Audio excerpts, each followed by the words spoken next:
I'm here to get a message to somebody. No, my eyebrows are not waxed. I have no foundation on. My hair is not done. I don't care. I'm not here for that. I'm here for somebody that's hurting. Maybe you lost your husband. Maybe you lost your health. Maybe you caught an STD. Maybe you've gone through a horrible experience. Somebody else wronged you. And you now are traumatized. You don't know how to get through it.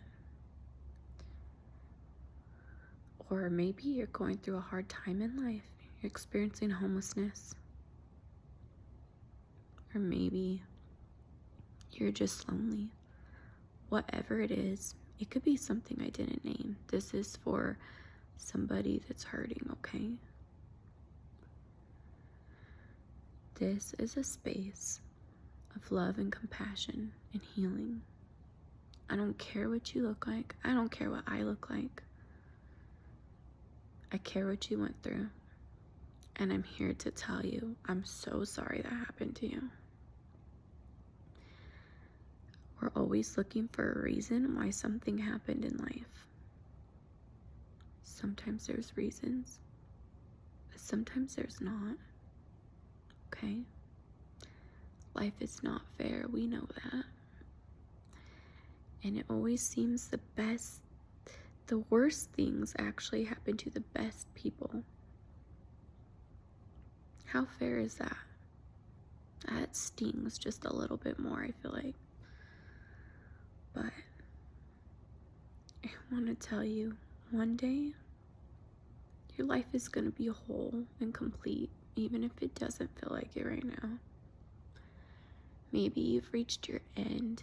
You're hurting so bad. You're just tired of hurting every day.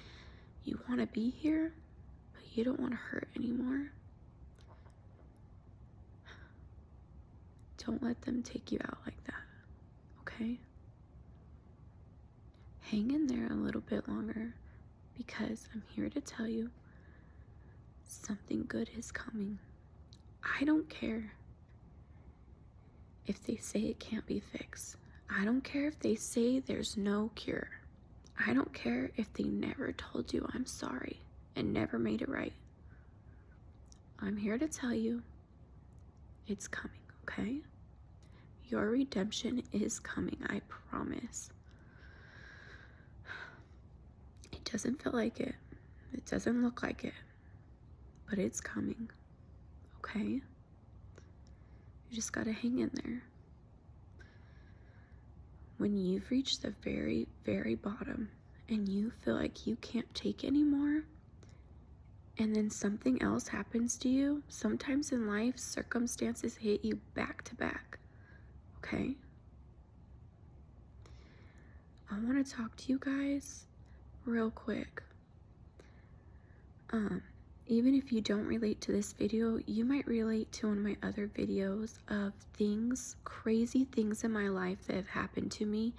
It would almost sound like a book. I've been told I should write a book so many times. You guys, I turned away from God for a long time, and I actually got really into the spiritual woo-woo stuff, okay? I got so confused in what was what, but I'm telling you this, even if you don't believe in God, I'm telling you this for a reason. A long time ago, I was living with a boyfriend in a house we rented that didn't even have any flooring. Half the time we didn't have toilet paper, okay? We used napkins for toilet paper. We'd just go get napkins from like fast food places, okay? Now, yes, I'm putting myself out there for criticism, this and that. I don't care. I'm being vulnerable. I don't care what I say, if it's shameful, this or that. I'm here to help somebody, okay? The guy I was with ended up becoming a drug addict, and I did not realize the signs or didn't know what was going on for a long time. And I had ended up living with him, and some people feel financially trapped because you rely on the other person's income to pay the bills. And so where do you go from there? You just feel trapped. You can't do it on your own. And I remember one day, way back then, that was my breaking point in life. That was my rock bottom, okay? I had little to no money. I had enough money just to pay the rent. That was it. Nothing for groceries. Obviously, nothing for toilet paper. Okay? At that point in my life, that was my breaking point. And I just laugh at that now. Because I'm like, that wasn't even anything compared to everything I've been through now and through the last 3 months. Man, if I could tell you now, like, what I'm going through, I would just laugh at that now. Like, that wasn't even a problem, like, looking back now. But at the time, that was my heartbreak and my rock bottom, okay? Being financially burdened and feeling trapped in an abusive relationship. So, but now I just laugh at it. I'm like, whatever. It's way bigger problems in life. But at the time, that was my, I guess you could say, my Goliath or whatever, as people say. Okay? And I remember thinking, and maybe you guys are like this too. Maybe you strayed away for a long time from God, okay? But then you kind of reach out to him. You pray when you go through a hard place in life and when you need his help or you want his protection, okay? And then life gets good again and you go about your business. You're like, forget all about that. Like, I'm just living my life. That was, in that moment, that's where I was. So then I turned and prayed to God and really was having a hard time. And I remember that same week I was going to the bathroom on the toilet, and I had been listening to some online ministries. I think they were by like Joel Osteen. And I was trying to put myself back into a positive mindset because, that's really, really hard when you're going through something in life. It feels near impossible to have a positive thought when you're going through something like that.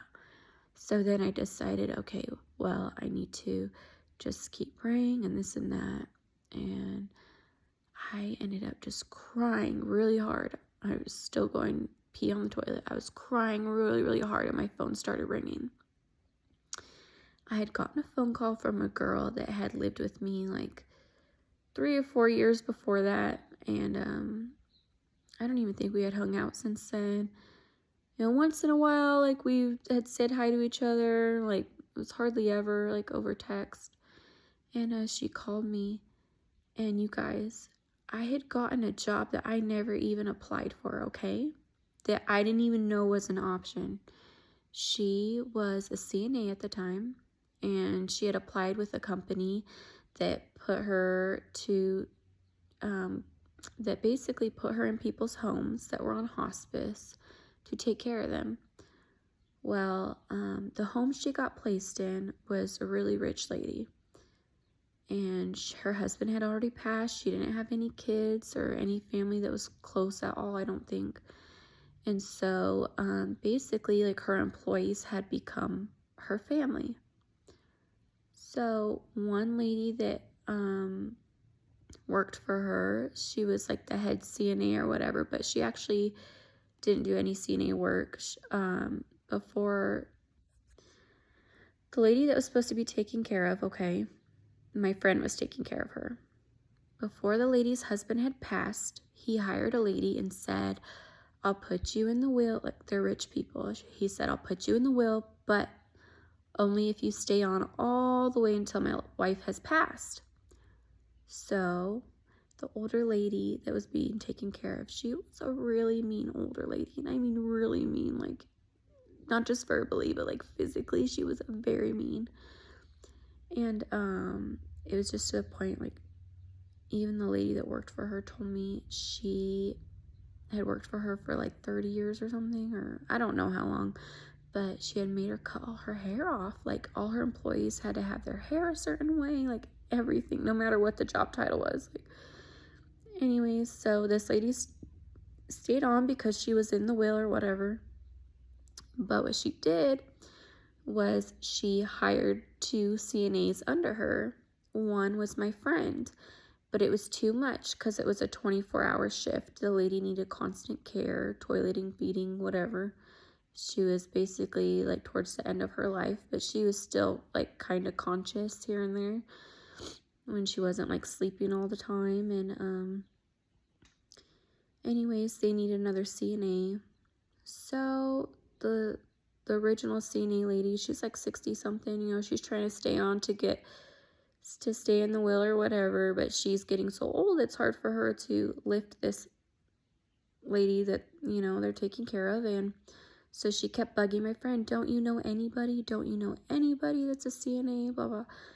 And she goes, well, I do have a friend, but she lives 3 hours away. I doubt she would drive out here and do all this for 3 hours away, blah, blah. Well, you guys, when I was crying on the toilet, that friend called me. And she explained the situation to me and said, my boss keeps bugging me.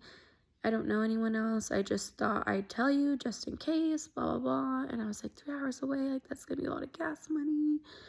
And so then she explained, well, yeah, it is 3 hours away, but you would actually live at the house for 4 days and then drive back home 3 hours and then enjoy your 3 days at home and then come back again and stay for 4 days. It's like a live-in position for your shift or whatever because the lady needed constant care. And then I was like, okay, well, I could drive down there and check it out, blah, blah. You guys didn't tell me the pay. I was just so excited to have that little bit of hope. And I thought, well, God has to be real, right? Because I was praying, crying on the toilet in the middle of my prayer. And bam, I get a phone call for a job that didn't even require an interview that I never even applied to. You guys, guess how much that job paid me? $6,000 a month to do CNA work, which at the time, way back when, I think you only got paid like $11 to $12 for that kind of work, okay? From way back when. I know now minimum wage is more than that, so that's why I'm saying that. But way back then, $6,000, that was a ton of money. Even now, if I were to have $6,000, I would be so happy. I don't even have that kind of money now. I make like $600 a month. I don't even know anymore, okay? My life's a mess, but it's gonna get better. The point of me rambling on, telling you that whole story, is to tell you that there's still hope, okay? And yeah, roll your eyes. You're like, that's not gonna bring back my dead family member that I loved. That's not gonna take away this disease that I have that there's no cure for. I understand that. Okay, I totally get that. I'm saying believe in the impossible, okay? And if God doesn't answer your prayer right away, then be patient because he knows what he's doing and there is a reason. And for me, myself, that wasn't the only time God showed me his grace and mercy and love, okay? I actually almost died once. And he saved me. And I'll put that in my next video if you guys want to hear that. But the point of this video, I'm also going through a very hard time right now. Something that doesn't have a cure right now. That's what I'm going through. And it's just been totally mind-blowing to me that it's, 2023. How do you not have a cure? Like, which I get. Some things are complicated. Shoot, like, I've been trying all the herbs, this and that, when you just get desperate, you start drinking this tea, that tea, trying some of this herb and that herb, okay? All the naturopathic ways, like you just get desperate. But in all this desperateness and despair, I've realized I need to let go of control. I want to control it. I want to fix it when I just haven't even been able to really accept things. But I know one day there'll be a cure. And if not, then I hope God decides to cure me himself. And if he doesn't, then it's for a reason. And I would have never made this video and put myself out there if this didn't happen to me. And I would have never started eating healthier if this didn't happen to me. Okay? Some things hurt in life. They just really hurt. But I know there's a scripture. I don't know exactly the way it goes or what scripture it even is. I just know it's something along the lines of, well, like, God will take your sorrow and your joy will be 10 times the amount or whatever. That's what happened in my situation when I was crying on the toilet, okay? And I know that's going to happen again when I get cured from this. And when I do get cured, I'm going to come on here and I'm going to tell you guys every detail about it. But for right now, it's a little bit hard for me, okay? But if you want to hear my other crazy stories, then it'll be in the next video. And not all the videos are going to be about crazy stories. I have had a crazy life, but some things are just going to be life advice. And I know I might look like a child, but I'm not, guys. I'm almost, okay, I'll be 30 here in a couple of years, few years. I'm not as young as I look. And I know you're like, oh, you're still in your 20s. But that doesn't matter, because some people go through things in life that really you have to grow up fast. And really you gain a lot of wisdom from it. Okay? So don't let me looking like a 12-year-old deter you. I do have some good life advice if you want to hear it.